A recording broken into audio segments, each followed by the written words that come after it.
Você está ouvindo o podcast do Midiato.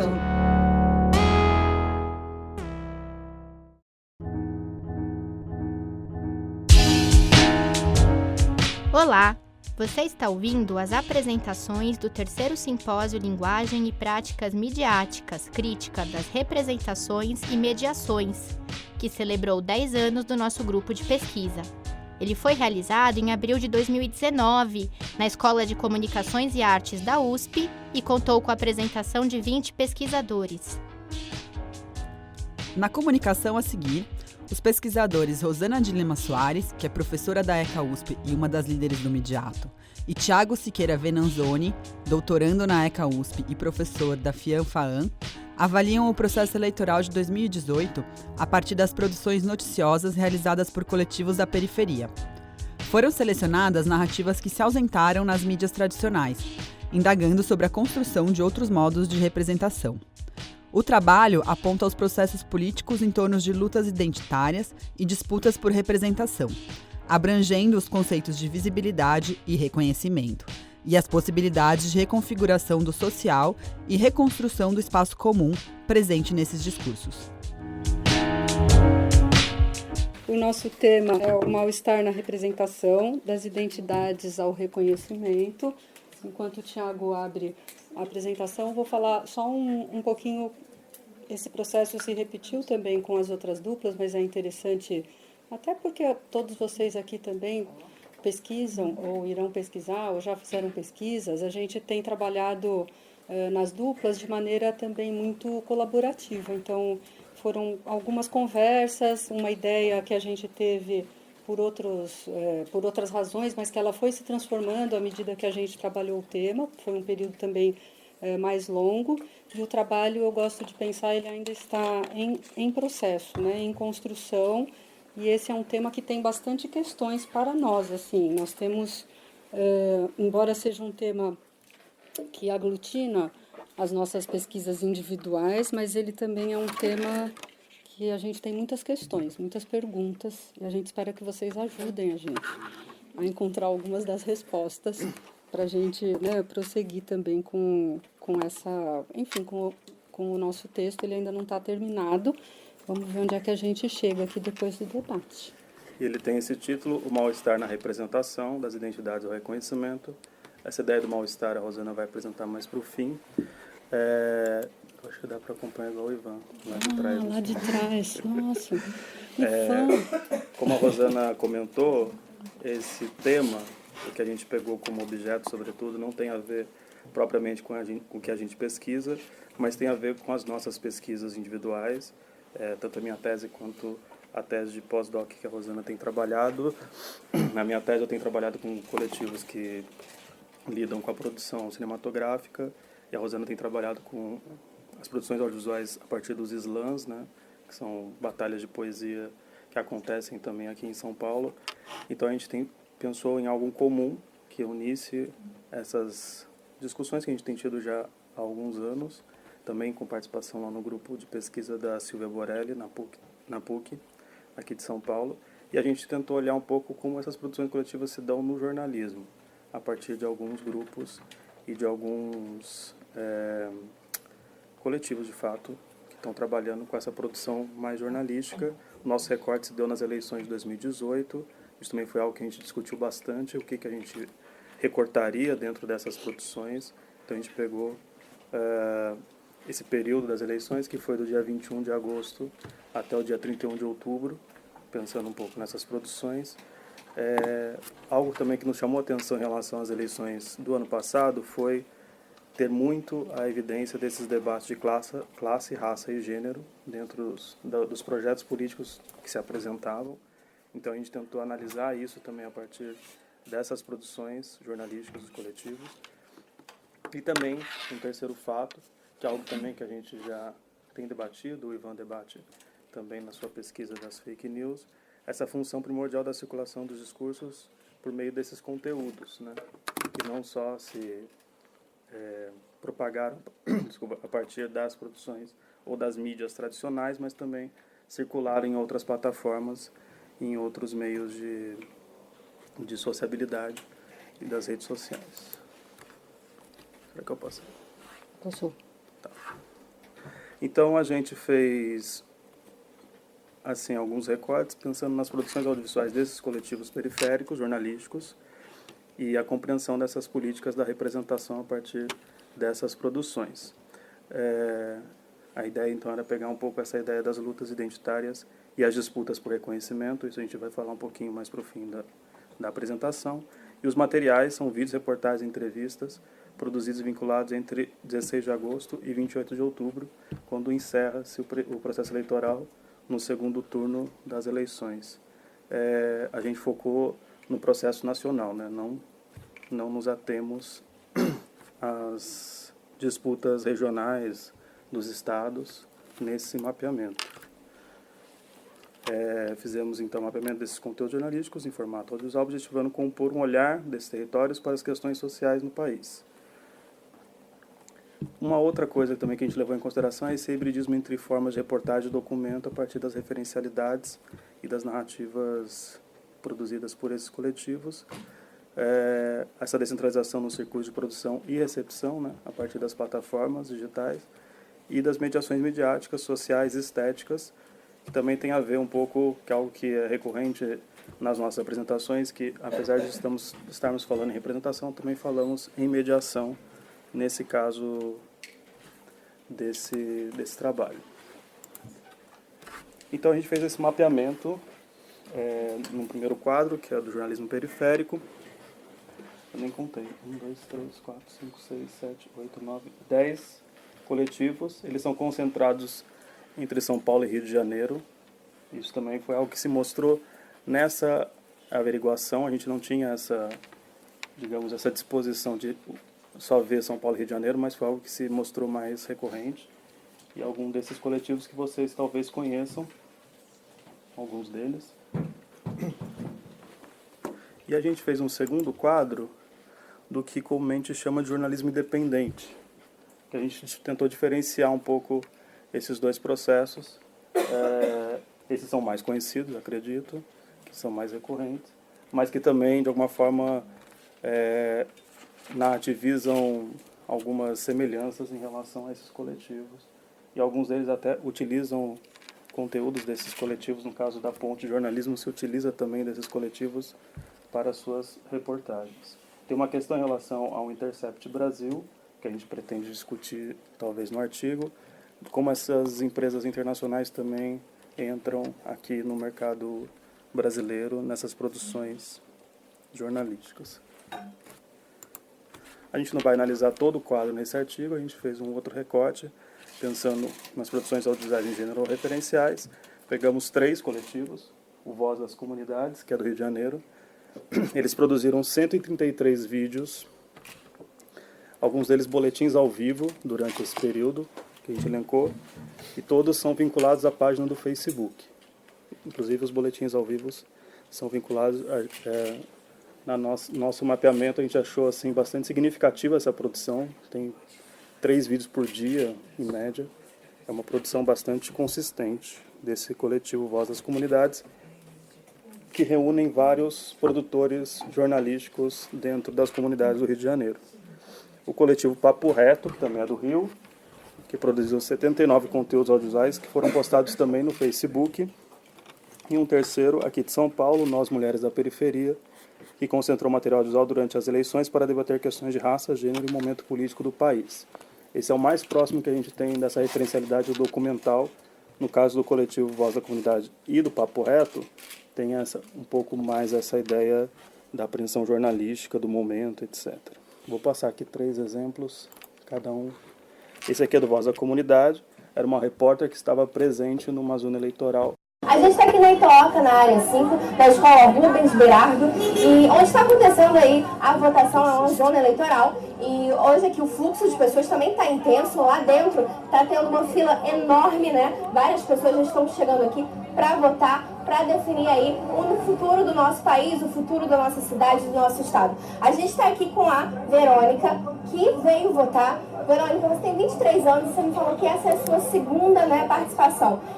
Conta, como é que está sendo e o que você espera? Eu espero que mude agora, né? Que a gente tenha uma pessoa que melhore o Brasil, que está muito complicado. Ainda mais a gente aqui que mora na favela, tem uma pessoa que pense na gente, porque ninguém tá pensando na gente, e é isso. A gente já comentou, Verônica, nas primeiras lives, que esse ano é o ano que as mulheres estão com a voz total. São 77 milhões de mulheres para a votação. Você, mulher, moradora de uma comunidade, o que você diria, né, para as outras mulheres que estão aí, que vão votar logo mais? Se unir é o principal. E pensar no futuro da gente, porque se a gente não pensar no nosso futuro, ninguém vai pensar. E não votar no candidato que não gosta da gente também. Muito obrigada, tá, Verônica? Muito obrigada. Bom domingo pra você. A gente tá continuando aqui. Como a Verônica falou, a gente tem que pensar aí com cuidado no nosso candidato. O Voz esteve acompanhando toda essa cobertura. A gente teve a participação de alguns governadores do Rio de Janeiro aqui no Complexo do Alemão, na Vila Olímpica. A gente também esteve na Maré. Então, ouvimos várias propostas, né? Várias aí ideologias. E o que a gente espera, como a Verônica falou, que o candidato faça e melhore, que a gente tenha esperança, né, por um futuro melhor, por uma condição de saúde melhor, condição econômica melhor. A gente está vivendo aí dias e anos de crise no Rio de Janeiro, uma crise econômica, vários desempregados, milhões de desempregados. Então a gente quer que essa história mude. E aqui, a comunidade também tem que participar dessa mudança. A comunidade ela tem que ser vista, tem que ter escolas melhores, a educação tem que ser melhor. E claro, a gente tem que ter aí emprego para todo mundo, seja na favela, na comunidade ou no asfalto. Todo mundo merece oportunidade. A gente vai continuar aqui acompanhando tudo isso, né, e contando para vocês que está aí em casa, que por acaso já votou ou ainda não votou. Para você que está em casa e ainda não votou, até às 17 horas, né, você vai poder votar, vai na sua zona eleitoral e aí dá o seu voto. Muda o destino desse nosso país. É Voz nas eleições 2018. Galera... Então esse foi um boletim ao vivo, isso foi vinculado ao vivo no Facebook, no período, acho que do primeiro turno, né? Foi 7 de outubro. Foi 7 de outubro, ainda é o primeiro turno. Esse foi também coletado durante esse período, no dia 31 de agosto, no coletivo Papo Reto. Neste momento, moradores do Morro do Sereno, na Penha, contra os abusos da intervenção e contra a prisão de 5 rapazes que estavam dentro de suas casas jogando videogame e foram presos sem nenhuma evidência contra eles. Esse tem mais um apelo que a gente identifica, até às vezes, que é mais difícil identificar isso que o Papo Reto faz, de fazer boletim, de ter um pouco uma espécie de produção jornalística mesmo ali interna. O Papo Reto ele faz uma produção que é um pouco mais amadora, isso a Rosana vai falar na sequência também um pouco a esse respeito. E um terceiro modo de referencialidade é mais essa perspectiva do documentário, que foi feito pelo Nós Mulheres na Periferia no dia 6 de outubro de 2018, que elas entrevistaram mulheres e meninos de Jardim Milha, aqui na Zona Sul de São Paulo, sobre as eleições de 2018. E marca bastante no vetor, mas todas as entrevistadas mostram rejeição a Bolsonaro. Nós estamos vivendo um momento muito difícil politicamente falando por causa da corrupção. Você vai na televisão, você ouve o projeto deles, aquela coisa assim, e não consegue mais acreditar. Se a gente vacilar, a gente perde a vontade de sonhar. O que eu sinto falta na política, além da igualdade racial, a igualdade financeiramente também, né? Nossa sociedade é muito dividida em polos, em pessoas pobres, pessoas ricas, em brancos e negros. E aqui, por exemplo, na comunidade, o que a gente mais vê são negros. E o recurso para cá é muito pouco, é muito diferente. Eles estão fazendo muito racismo. Não deviam deixar os moradores de rua na rua. São poucos que você conta no dedo que pode ajudar a periferia. Eu sei que dentro da minha casa eu tive uma educação muito forte na questão de política, de história, de entender o que aconteceu no passado, das minhas raízes, e eu sei que nem todas as casas foi o mesmo. Então eu acho que precisa disso tudo. Eu acho que precisa de mais atenção pro povo da periferia. O que você queria que tivesse no país pra todo mundo ser feliz? Casa, cama, banheiro e bastante coisas. Nós ficamos assim com medo do futuro de filho, com o futuro de neto, o que vai ser. Até tem pessoas que já não precisariam mais estar votando, mas que votam. Minha tia mesmo, não precisaria mais, mas ela vota.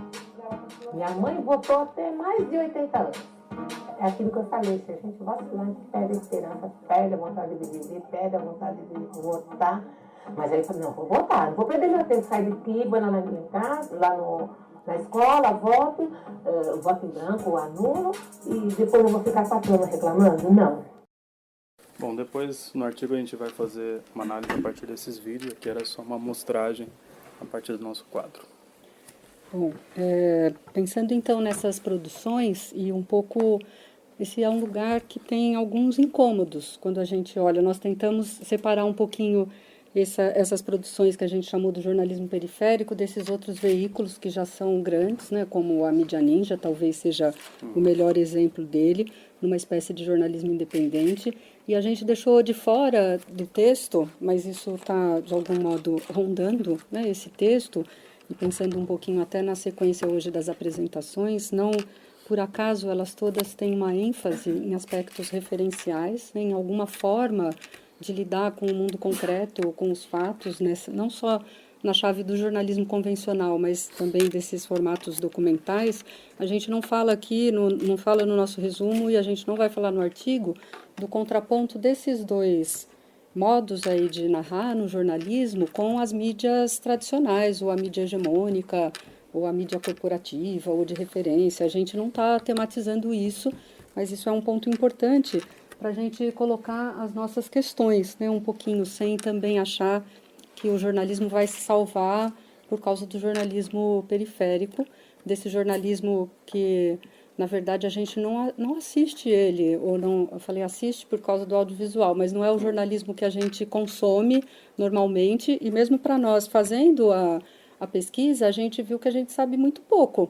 A gente sabe um pouco e a gente vê algumas das produções, mas há um volume muito grande disso, desse material, e dessa mudança um pouquinho que o Tiago apontou, né, no circuito da produção e da recepção, que é onde esse jornalismo se coloca. E aí nós fizemos, então, algumas perguntas, né, são perguntas aqui da nossa pesquisa e do nosso trabalho. Como é que a gente pode estabelecer os pontos de distinção dessas narrativas ou dessas formas jornalísticas em relação às formas tradicionais, e quais as mediações que elas estabelecem, pensando um pouquinho aí no campo da recepção, como a gente pode olhar de uma maneira diferente essa questão da representação.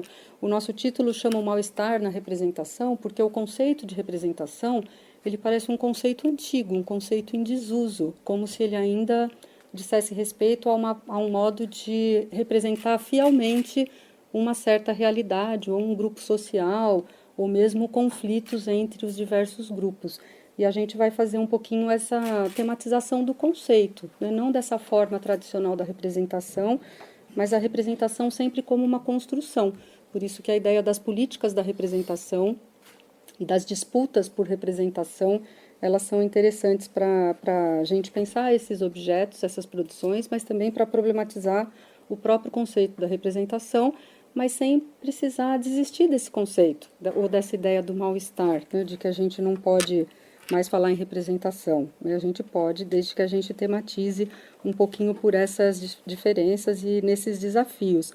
E aí, pensando também num tema que tensiona essas produções periféricas que nós queremos abordar, e é interessante, tem alguma coisa também no campo ficcional, mas tem muita produção desse formato, né? Formato jornalístico, de notícia, de fatos atuais, ou de, enfim, entrevistas sobre problemas muito concretos, mesmo em formatos, às vezes, ficcionais, tem um pouquinho de hibridismo também, com esse repertório aí mais referencial ou mais factual, mas nessa tensão entre as lutas identitárias e uma possibilidade de reconstrução social, ou de uma perspectiva coletiva a partir dessas lutas identitárias, que parece ser um ponto, isso é uma questão para nós, a gente acha que aí pode ter também alguma diferença na maneira como essas produções tematizam isso, e um pouquinho essa tensão aí entre a questão identitária e essa questão mais coletiva, que redundaria no reconhecimento social dessas identidades.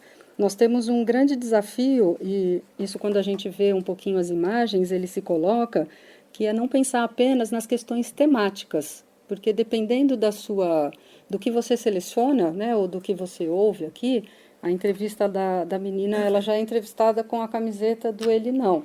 Você já se identifica ali, em princípio, com essa eleitora e você vai ouvir o que ela fala também com aquela imagem. Mas, para além desses aspectos de conteúdo, o nosso desafio é pensar um pouquinho as questões estéticas, ou um pouco aspectos formais ou expressivos do que é próprio também dessa linguagem jornalística, ou documental, ou referencial. Como é que isso também é construído na cena, no modo de filmar, e em aspectos técnicos até, né? A primeira reportagem tinha essa figura mesmo de uma repórter que estava ali no centro da cena. O outro era mais uma manifestação espontânea, mas era interessante porque é um espontâneo, mas que também é encenado, né, para ser filmado daquela maneira. E esse último aqui que lembra um pouquinho um formato também próximo de um documentário ou um mini documentário, né, não só da reportagem, e que foi uma série que o Nós Mulheres da Periferia fez só com mulheres, que essa série delas é bem interessante, assim. Então a gente acha que tem que pensar um pouquinho também nessas questões estéticas, até para não romantizar essas produções e também não desprestigiar essas produções. A gente não sabe, né, nessa pesquisa a gente não vai fazer a parte do campo, de ir lá saber quem eles são, entrevistar as repórteres, etc., mas nesses grupos e numa pesquisa nas próprias páginas deles, né, de internet ou dos sites, tem gente aí que também já é formada, que fez faculdade, que trabalha em outros lugares, que é repórter, não é só alguém. Isso hoje é confuso nesse mundo do jornalismo expandido, se a gente pode dizer assim, né? Não é só eu fingir que sou repórter e mimetizar um modo de fazer, porque aí você já vai passando um pouquinho para o campo do fake, né, desse falseado. Mas aqui também tem algo que se coloca nessa tensão, mais uma tensão, né, entre o que é uma produção profissional, ainda que ela seja pautada de outra maneira, né, e que deve responder a um certo modo de apuração que também é jornalístico, e essa ideia de um amadorismo. Isso rebate bastante em questões de estilo e questões técnicas, né, e estéticas. E esse segundo ponto, que também é importante nesses tensionamentos, né, que eu comentei um pouquinho, que não é só a mudança nas pautas ou nos temas. Isso também é importante, porque geralmente são temas que não estão na grande mídia. Mas os modos de apuração, se você, aqui, o nosso recorte é o jornalismo, né?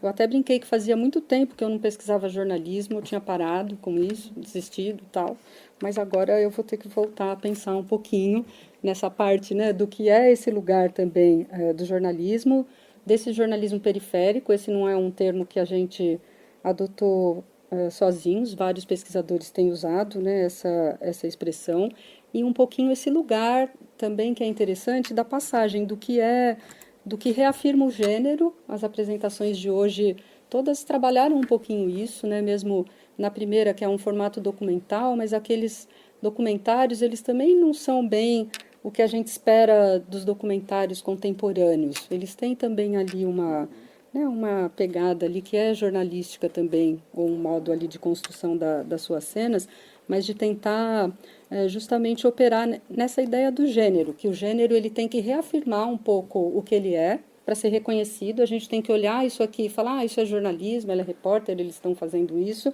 mas eles, nesse caso, né, do jornalismo periférico, a gente acha que também acontecem alguns graus de inovação, né, porque ele tem que também se contrapor a um outro modelo de jornalismo, né, e isso é mais fácil perceber intuitivamente assistindo do que quando a gente tem que fazer num artigo. Um artigo é difícil.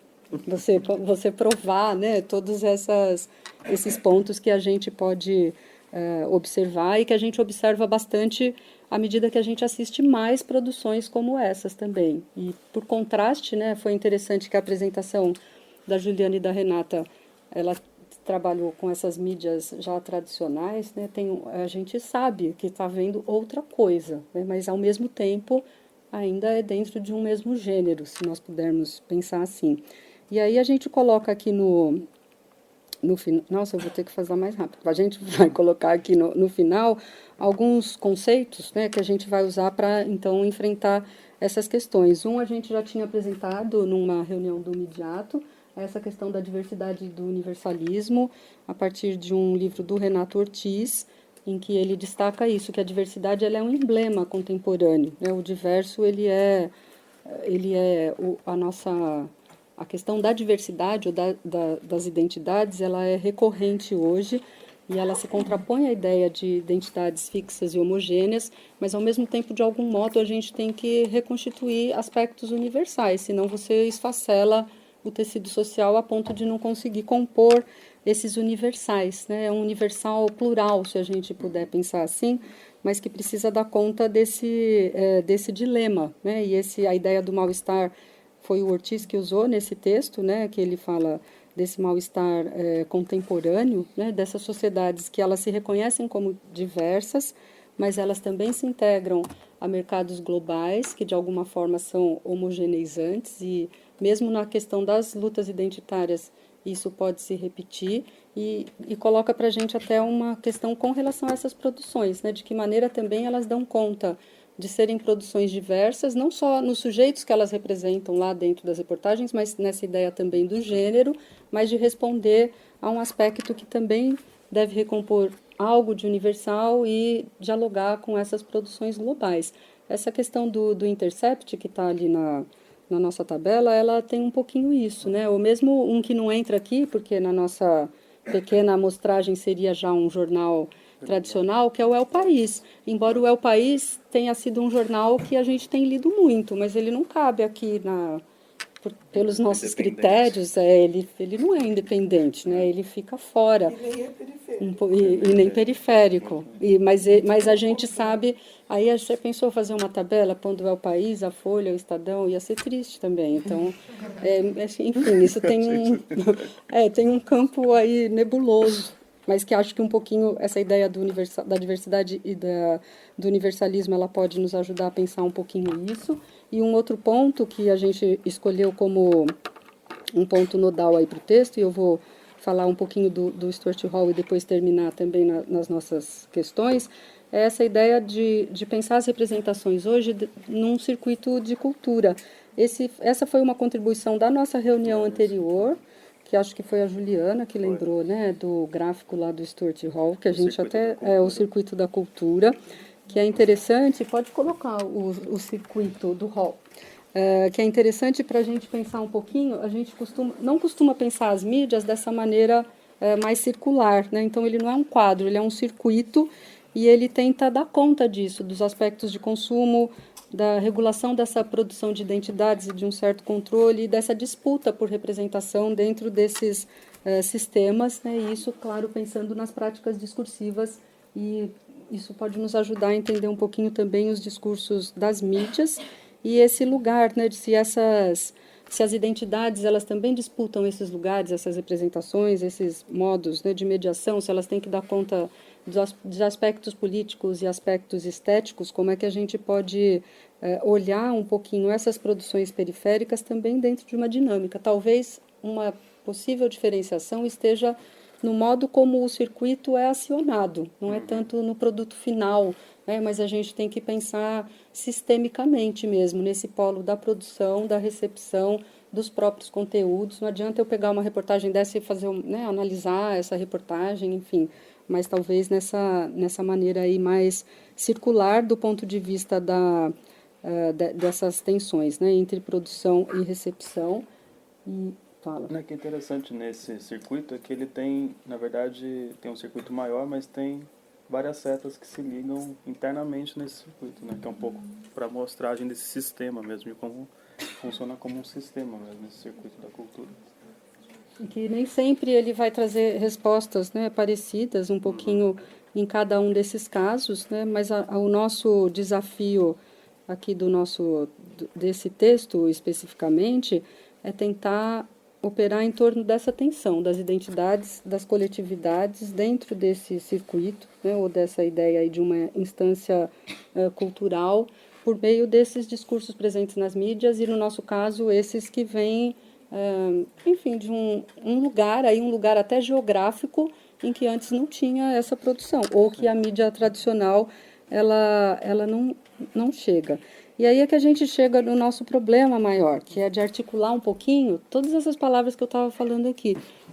A questão das identidades, a questão das representações, a questão da visibilidade, que já apareceu também em outras apresentações, e o nosso tema, que é o meu e do Tiago, que é um desafio, mas ele, por enquanto, ele é sempre que a gente fala dele, ele vai um pouco mais para longe, mais para frente, ou para longe, é um pouco utópico, que é a questão do reconhecimento, e aqui na chave do reconhecimento social, né, separando um pouquinho a visibilidade como algo pertencente às mídias e o reconhecimento como essa esfera que poderia, de fato, deslocar o quê? Né? Aqui é uma pergunta, os discursos podem deslocar os modos de representação, mas o que isso quer dizer, né, de fato?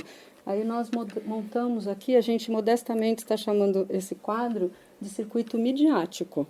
Não sei se ele vai ser chamado mesmo assim, mas a nossa ideia é tentar... Oi? Isso é um conceito para chamar de seu. Gente, não sei, então, precisa testar para ele virar um conceito.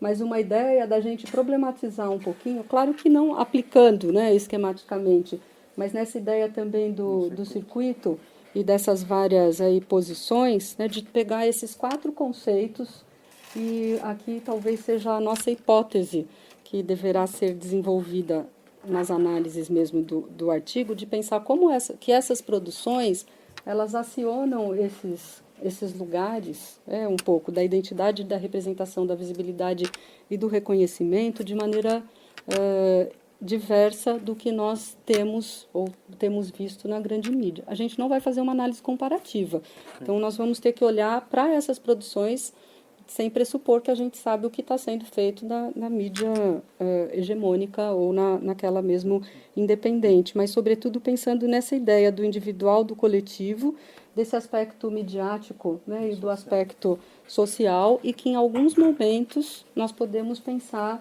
na possibilidade de deslocamentos nessa produção de discurso. É claro que tentando aí montar essas categorias um pouquinho a partir dos autores que a gente vai trabalhar e lançar também perguntas e sem generalizações, né? A gente acha que aqui nessa ideia do circuito nós podemos trabalhar nesses traços aí identitários, nessa ideia das políticas da representação nessas produções, que elas se colocam a partir de um determinado lugar, mas que isso não constitui um conjunto também homogêneo, né, que a gente possa depois generalizar, em que em alguns momentos você tem um espaço maior de visibilidade e até mesmo de reconhecimento, mas muitas vezes esses discursos eles se voltam para o próprio lugar de onde eles falam, né? Então, essa ideia também do deslocamento, ela também precisa ser problematizada, né? Talvez de alguém que olha de fora, como nós podemos fazer, pensando um pouquinho nessas questões, né? Ou como esses produtores que eles são daquelas comunidades também, e que talvez a questão que se coloca ali, nessa chave do reconhecimento, ela é diferente do que nós poderíamos pensar aqui como um deslocamento, né? E um pouquinho é o que a gente vai tentar problematizar, e talvez a nossa busca maior seja trabalhar com essa ideia desses deslocamentos discursivos que estão vinculados a certas práticas sociais, e como talvez hoje isso seja o dado positivo, né? Que não importa que tem certos lugares impermeáveis a isso, mas a gente tem um pouco um espaço que talvez seja contradiscursivo, né? Pensando nessa ideia dos circuitos, ainda que não sejam canais comunicantes, eles não são equivalentes, não é que um está respondendo ao outro, talvez são esferas, né, de circulação aí dentro de um mesmo campo, mas que tem também o seu lugar próprio. É isso.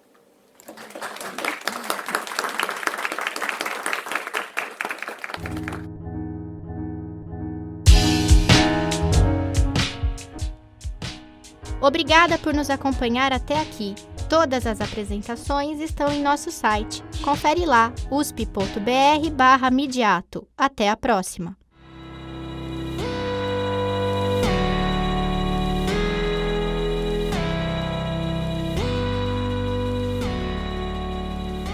Esse podcast é uma produção do Midiato, da Escola de Comunicações e Artes da Universidade de São Paulo. Ele foi produzido em agosto de 2019 e gravado no Departamento de Cinema, Rádio e TV da ECA USP.